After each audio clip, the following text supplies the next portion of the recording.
And really all of these, the next 5 things are all to be used in conjunction. 4 of them are discussion guides that are just tweaked a little bit to show you how you can use them with different populations. And then this first one, the residential experience staff report, this is what maybe formerly was called the biweekly or weekly report. So it depends on how you decided to do that in your center. And this will be part of, like I think I mentioned, on the portal, something that your staff can fill out through that portal. And really, I mean, you can look through it. It's pretty basic. We left, Whitney and I worked on this and then got some feedback from the group.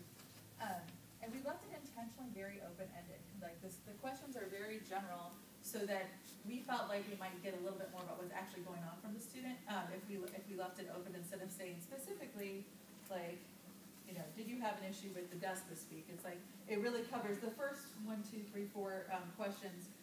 Really cover the different areas, both what's been happening in your community in regard to that area of the residential experience, and then what are your plans for the upcoming weeks and what you're going to do. And then here's a place for updating on ongoing issues and concerns that you've been talking about, any new issues, talking about their own experience academically, personally, or related to staff, successes and concerns, and then anything else you'd like me to know, which is a question, a holdover from the last report. Just because we know there's always something random that comes up. So we wouldn't have a place for them to write that down. So this report here is what they would write, well, either in preparation for your one-on-one, your discussion with them, or on the weeks that you're not meeting with them, depending on how you do that in center. You can follow the guidance of your associate directors in your areas about how you're going to do that. But it should be something that you're reading and using to kind of jump off that next conversation when you have your one-on-one or two-on-one or however you do that in your center. So you'll see also a lot of words on these discussion guides. And I wanted to put out there, actually, Shelley, you might recognize this.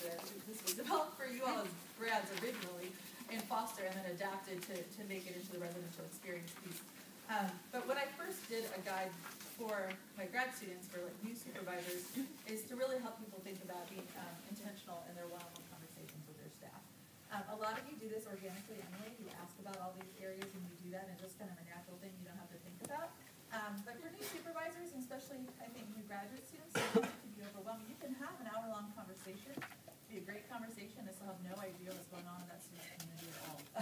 I've had that happen before. Sometimes it's just fun to get in touch with your staff. So this is sort of a way to help you think about keeping. It kind of replaces that checkbox mentality we were talking about. Like, yeah, you don't have the checkboxes anymore that we're doing this program and this program.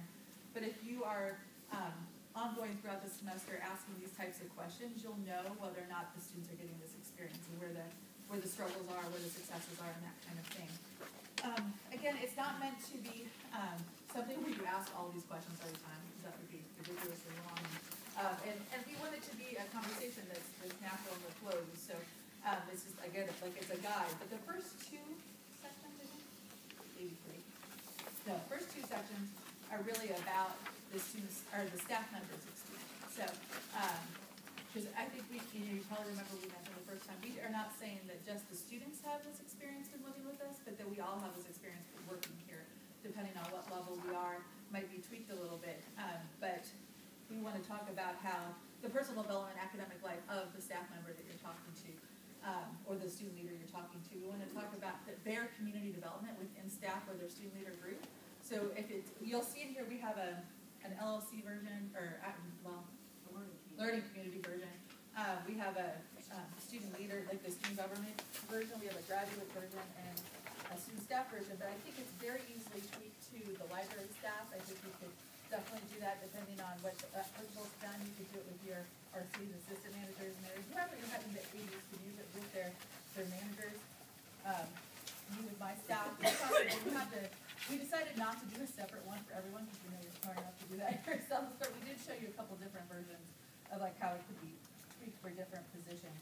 But the staff community development or the student leader group community development is really about how does that come in for me as far as your relationships with other staff, any conflicts, any developmental stuff going on there, helping to make sure they're making connections with their colleagues and collaborating in those ways. And then the third section really covers the community or the group that they're working with and how that residential experience is going for them. She's talking through all of those pieces. And then the last section is just really questions and information sharing, things that come up from your supervisors or whatnot. share down. So those are all just questions to guide you there. A few things I wanted to point out.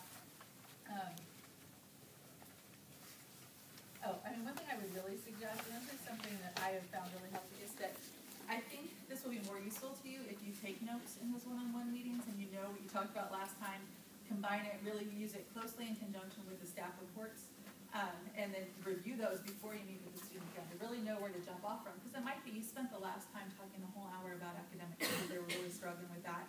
Their students were really struggling with that, but so you want to kind of maybe lead off and follow up with that, but you might notice that in the last 3 one-on-ones you haven't talked at all about exploring beliefs and how your community is doing there. So you want to kind of keep track of that, and I think taking notes and reviewing those regularly before you meet again is a really helpful way to do that. Again, a lot of you are already doing this, but